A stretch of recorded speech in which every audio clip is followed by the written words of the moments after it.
Ninyo katawhan sa Dios, maayong buntag, Viva Pit Senyor! Viva Pit Senyor! Masibang pakpak ni Senyor Santo Niño. Wap agid na mahuman sa ato mga kapiyastahan sa Senyor Santo Niño, human sa Basilika. Siguro ko nga daghang mga parokya, mga chapels, na nagpiesta karon ni Senyor Santo Niño, ug tibok Enero, Pebrero pagyud na. Mulanat pa na sa sunod buwan. Kana pagpakita lang, pagpadayag sa atong pagmahal ni Senyor Santo Niño. Gawas nga gipiestahan nato siya karong adlaw, ato usab nga gisaulog karong adlaw ang National Bible Sunday. Dihay usa ka kawatan ni Suds Panimalay. Pagsud niya, wa siya kabantay nga dito di ay kusina ang tag-iya, babay. Paggawas kay sa babay, nakita niya, estranghero man, ipasabot na nakasud, laing tao, kawatan. Sos, nahadlo kayo siya, kay nagkasugat man sila. Mao nga kining babayhana kay lagi maalamon sa Bible aw niingon lang sa dayon siya Acts 2:45. Pag ingong Acts 2:45 nihunong ang kawatan oy. Nihunong siya. Istorya ra gani o ni quote ra gani sa Bible Acts 2:45. Ang kawatan nahadlok, no? Pag lingi is kawatan, gipangutana siya, nadakpan gyud kay gipatawag man ang pulis, nadakpan gipangutana sa tag-iya katong babay. Nganong pag ingon ako Acts 2:45 nihunong man ka. Ingon siya ang niingon ako kag duha ka adsa nya napay 45 kisa may di mohunong ana. Acts 2 gud ha. Duha ka adsa nya napay 45. Bitaw istorya ra na. Sa atong first reading, gibasa ni Esdras ang pulong sa Dios atubangan sa katawhan. Unya humania kini basaha diha sa plaza diha gyud taliwala sa daghang mga tawo, gieksplikar. Sa dihang gieksplikar ang maong basahon, giingon dinhi ang mga tao, miyukbo sila o mingon, Amen, Amen. Mituo sila sa pulong sa Dios o giingon dinhi nga nanghilak sila. Nihilak sila kay natandog sa pulong sa Dios. Mao nga di ay sama sa atong first reading, maminaw ganita sa pulong sa Dios, dili lang ang atong dunggan. Abligyod ang atong kasing-kasing o huna-huna. Nga andam kita nga mupadayon sa pulong sa Dios, dinhi sa atong kinabuhi. Kay ang pulong sa Dios, mutandog gayod sa imong kasing-kasing, og magiya gayud sa imong mga panghuna-huna aron ang imong mga desisyon makakabot ka sa unsay husto. Mao ni nga kitabang Katoliko gidasig gyud ta pagbasa og Biblia. Apan pipila ra kaha kanato ang mobasa og Biblia? Lahi ta sa mga protestante tungod kay sila himasa kay Biblia na di ba sa karaan naman ang niingon unsa toy kalainan sa Biblia sa protestante ug sa Katoliko. Ang Biblia sa Katoliko nanimahong unsa to? Nanimahong ok-ok. Ang sa mga protestante nanimahong ilok. Kay sige lang sila dag Biblia, ang ato ibutang lang suok. Mao na nga pastilan. Bisag dasigon pata pagbasag Biblia, pagkagahi gyud di mamasa. Basaha ka na. Kay ang pulong sa Dios sa panahon sa kalibog nimo mo na maghatag og katin-awan. Panahon nga sulayon ka, panahon nga maluyahon ka, mao na maghatag kanimog kalig-on. Ang pulong sa Dios kinabuhi. Dunay kinabuhi. Ang pulong sa Dios magbag-o kanato, mag-usab kanato. Mao na nga kinahanglan gyud aron ta magiyahan sa atong panaw basag gyud sa Biblia. Aron mapaladman ang imong panabot o ang imong pagtuo basa sa Biblia. So nanginahanglan gyud sa pulong sa Dios. Ang pulong sa Dios timan-an nato nga diha ng daan. Ang pulong Dios ang tanan gimugna pinaagi sa pulong. Inig-ingon sa Dios nga let there be light, naadayon ang kahayag. Mutunga ang tubig, naadayon ang tubig. Mabulag ang tubig, pinaagi sa yuta, naadayon ang yuta. Ang tanan gibuhat sa pulong. Mao nga, kining maong pulong, nga diin diha og pinaagi kaniya, gihimo ang tanan, nagpakatao. Ang pulong na himong tao. O ang pulong nga nagpakatao, mao na kinikaron ang atong gisimba. Ang Dios, ug mao kini ang larawan sa Dios, nga atong gisimba, nga nagpakabata. Gitawag na to siyag Señor Santo Niño. Larawan kini nga atong gipasidunggan, apan ang atong gisimba, dili ang larawan, ang Dios. Nga tuwa sa langit, ang Dios nga gilarawanan ni Señor Santo Niño. Mao nga, si Señor Santo Niño magpahinumdom kanato nga kita gimugna diha og pinaagi kaniya. Mao nga si Señor Santo Niño nadako na niining ikatulong Domingo sa atong liturhiya sa ordinaryo nga panahon, namulong. Niingon siya nga mianhi ako aron pagdala og maayong balita ngadto sa mga kabus.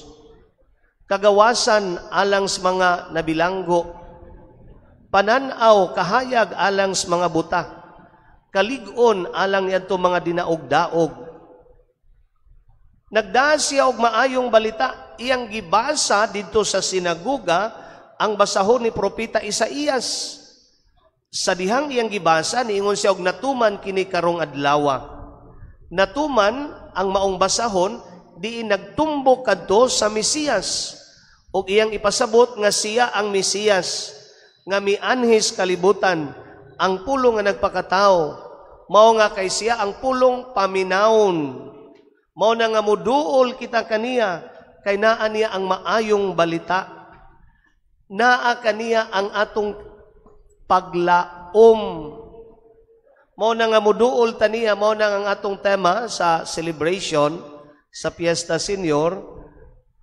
Nag-ingon tang Señor Santo Niño, Hope of the Pilgrim Church. Naa kaniya ang paglaom. Mao na nga maminaw gyud ta ni Señor Santo Niño. Si Señor Santo Niño, sa atong pagtanaw niya, mabuhi ang atong paglaom. Kay ngano man, makahinumdum ang gyud ta sa kadako sa gugma sa Dios kanato. Nga sa gugma sa Dios kanato, dili gyud ta niya pasagdan. Mianhi siya sa kalibutan aron makig-uban kanato. Pinaagi sa Dios nga nagpakatao. Gipahinumduman kita nga siya makig-uban, nga bisag wala na siya, padayon nga nakig-uban, pinaagi sa Espiritu Santo. Ang presensya sa Dios, padayon nga nakig-uban kanato, mo na nga maghatag kini kanato paglaom. Salamat nga sa kadako sa gugma sa Dios, iyatang giubanan. Mo na nga samtang na ay Dios sa kinabuhi, ay pagpakawa sa paglaom. Mao nga sa magbata, magmasaligon gyud ka ngadto sa imong amahan. Mao na nga mutan-aw kay kang Senyor Santo Niño, mabuhi ang paglaom kay sa mag-anak nga na kay amahan nga nagtan-aw sa imong panginahanglan. Muhatag kanimo sa imong panginahanglan, mugiya, muproteher kanimo kanindot sa atong kinabuhi. Mao nagnaaganin ato ang Dios, wala na tay kahadlukan pa. Salamat sa larawan ni Senyor Santo Niño nga mo'y magbuhi sa ato ang paglaom. Maghisgot ganit ang paglaom. Kining paglaom dili lang ni siya ingon positive thinking. Nga mo huna-huna lang gud ka nga unsay maayo, positive thinking lang ta. Optimistic lang ka ba? Mao nay maghatag nimog paglaom. Ang paglaom nga atong gihisgutan, lawom kaayo og kahulugan. Tungod kay kining maong paglaoma, na angkla gyud ni diha sa imong pagsalig, pagtuo sa pulong sa Dios. Nga sa pulong pa sa Dios, iyaha kitang gihigugma. Mianhi siya sa kalibutan tungod siyang pagmahal, ug way makapahimulag kanato sa gugma sa Dios. Ang iyang mga saad, iyaha gyud nang tumanon, og mao ni hinungdan nganong sa atong first reading ng hilak ni sila. Nakadungog sa pulong nga gibasa ni Esdras. Gipahinumduman sila sa kaayo sa Dios. Binihag sila kaniadto ang Israel, apan karon giluwas sa Dios. Mibalik sila sa yuta sa Israel. O gipahinumduman sila sa kaayo sa Dios sa ilang kinabuhi. Mao kini ang pulong sa Dios.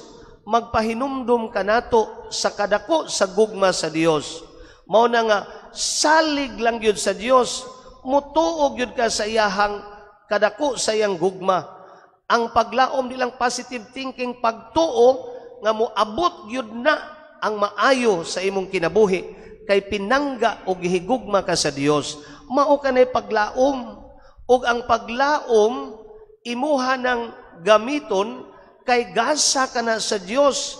Say gayon nga sulayon ka, gilisod-lisod ka, napakyas ka, ngit-ngit kay ang kalibutan para nimo, naa ng paglaom, ayaw wag tanga. Gamita ka ng paglaom nga naay Dios.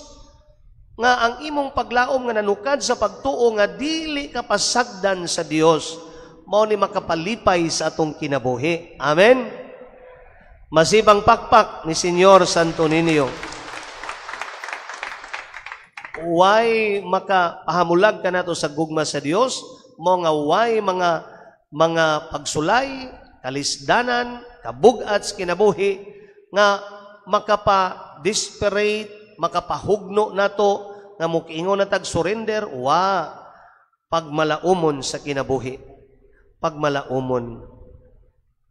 Ako bitaw, sa ako unya nga kinabuhi, nahibaw naman mo, nga mobiya nako. Muadto ko sa dapit nga wala pa nako maadto eh. Tingali na ako'y kahibalo tungod sa social media ug sa mga taho sagikan dito. Apan tungod lagi kay wa gyud ko maanad sa maong dapit kay kibaw man ta nga padung ko sa Prosperidad, Agusan del Sur. Wa ko kaanha bisag kausa. Wa ko maanad og Mindanao. Wa sa ko magdahom nga adto ko sa Mindanao. Pero akong gidawat ang maong gasa sa pagkaobispo, isip gasa sa Dios. Ug ako ning gidawat tungod kay ang Dios dunay purpose. Duna siya tuyo nganong iya kong gihimong obispo.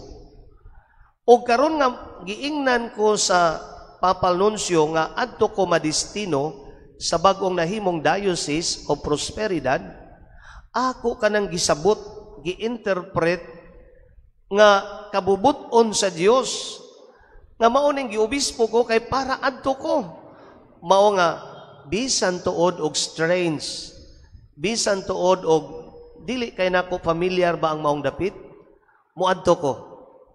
Kay ngano man, mao ni akong pagapari, mao ni akong pagkaobispo. Nga nag-alagad ko sa Dios sa iyang kabubuton. dili mahikling ang akong mga kanabang kawili sa sugbo, ninyo katawhan sa Dios, sugboanon, sa akong pamilya, sa akong mga higala. Dili mahikling ang akong kahangawa, og tingali mga kahadlok, tawhanon ka na nga pagbati. Pero, ang maghupay gid nako, ang ako yung pagsalig sa pulong sa Dios. Wala pa ko'y balay dito. Naala ko'y kapuy-an gipahuwaman. Wala pa ko'y yuta nga kapuy-an. Mamalit pa mi. Ang amo dito nga, kuno, no, wala man ko'y ingon nga nakakita, pero sa kasayuran nga akong nadawat, ang atong simbahan dito katedral, daghan na bang manghatod, ay mo pagdahom nga, ingon ini kadak, simbahan ra na nga gamay, nga gihimong katedral. Kaya nahimo naman nga diocese, mao nga kamong manghatod nako, ay mo pagtuo nga mo pronsit mo tanan. Kadaghanan ninyo, ug hapit tingali tanan, adto ra gyud mo sa gawas. Kaya nga naman, gamay ra kaayo ang katedral. Unya daghan kay obispo ug pari. So, dawat tala ng adto ra mo sa gawas. Mao na nga, gamay ra. Mao na nga, daghan kay dito ang mga indigenous people's communities. Mao na nga, daghan mga IPs, mission area. Dako kay land area, gamay ra ang mga tao, daghan kog mga bukid, daghan kog mga tribal communities, cultural communities. Mao na nga, mission kanang akong adtuan. Apan, ingon ko ganina, naay gamay kahadlok, pero musurrender ko, dili. Gani, din agani ko katuog, mga gagmay lang kay ko katulgan, hibuong ko dito ko, gagikan man ko CBCP, niuli ko gabi nakamata ko alas 4. Gahapon, alas 4. Ingon sa Bishop Medipil, parihat mga separation anxiety ni nato, magbuwag na ta. Ingon sa Bishop Palma, nagkalibang sa trabaho. Tuwa man may katapok may mga obispo karon dito sa Laguna, CBCP plenary na mo. So magbuwag na. So mao man yung kinabuhi, pero andaming mo buwag sa usag-usa, tungod alang sa misyon sa Dios. Asa ko ipada sa Dios, adto ko. Kay mao ka na ang katawhan nga gihatag kanako sa Dios. Sarito pa sa seremonya sa pagpadala, mao gihapon ang akong panimalay. Dili na strain sa tinud-anay para nako. Tungod kun asa nimo hubaron ang kabubuton sa Dios, mao ka nang imong panimalay. Adto nako dad-on ang pulong sa Dios. Mao na nga ang akong pagsalig ba? Mora ginay akong gihuptan. Pagsalig sa pulong sa Dios, naghatag ka na kong paglaom nga dili man ako'y mubuhat sa simbahan dito, ang Dios man, di man ako'y mubuhat sa balay, di man ako'y mupalit og yuta, di man ako'y mutukod sa community, ang Dios man, didto ra ko aron magpagamit nga instrumento. Mao na nga wagyud ko'y ingnon tampo nga mapapas ang tanan nako mga tawhanong pagbati tungod sa pagsalig sa Dios. Mao nga si Senyor Santo Niño mo'y akong gabay, mo'y akong kuyog. Mao na nga malipay ra ko kaniya si Santo Niño uban sa akong kasing-kasing. Labi na ang mahausab ang mahal nga Birhen Maria. Mao na akong gabay sa akong misyon. Mao na nga salig lang gyud sa Dios. Pagmalaumon sa imong kinabuhi Way mga kahadlok tan-awa ra si George Muller dito sa Inglaterra, mga 19th century. Kini siya nagsagup og mga bata. Unya labihang daghanang bata yang gisagop, mga 10,000, no? Unya wa gini siya mga igamot. Ang yang buhaton magampo ra gini sila. Unya moabot ra ang donation. Nahitabo usa ka adlaw sila'y makaon. So, gikulbaan tinuod siya, kay tao ra lagi, pero padayon lang gihapon, iyang gitapok ang mga bata, 10,000 ka mga bata, magpasalamat ta sa Dios sa grasya nga iyang ihatag nato. Makakaon ra lagi ta. Pasalamat sila, nagampo sila, way sud ilang mga plato. Nagpasalamat sila. Pag human nilang ampo, na nituktok, dihay baker, daghang kay siyag paan gida, kay nagluto siya sa pagagabi nya mo iyang tuyo hatagan sila. Diya say tao nga daghang kay siyag bakahan, naghatag siya og gatas para nila. Mao na nga wa siya naay mga gamay kahadlok pero misalig sa Dios, ang tanan gi-provide sa Ginoo. Mao na nga kagamay sa inyong mga problema din ha, salig sa Dios. Pag malaumon nga nainindot sa unahan na sakit sa imo sakit na kagamay ana, kanang imong gipangayo ay kagamay ra, wa man gani idumili sa Dios paghatag ang iyang anak, kana pa kang imong gipangayo nga puwerteng gamaya. Mao na nga sa gugma sa Dios kanato pagmasaligon nga dunay nindot sa unahan nga manghitabo sa atong kinabuhi. Samag anak, mupanaw kita uban ang paglaom, sa kanunay mulantaw musalig sa gugma sa atong amahan. Amen. Viva Pit Señor! Manindog palihog. Nagatuo ako sa Dios Amahan. Pagkakaom sa tanan. Higugkuhat sa langit ug sa ita.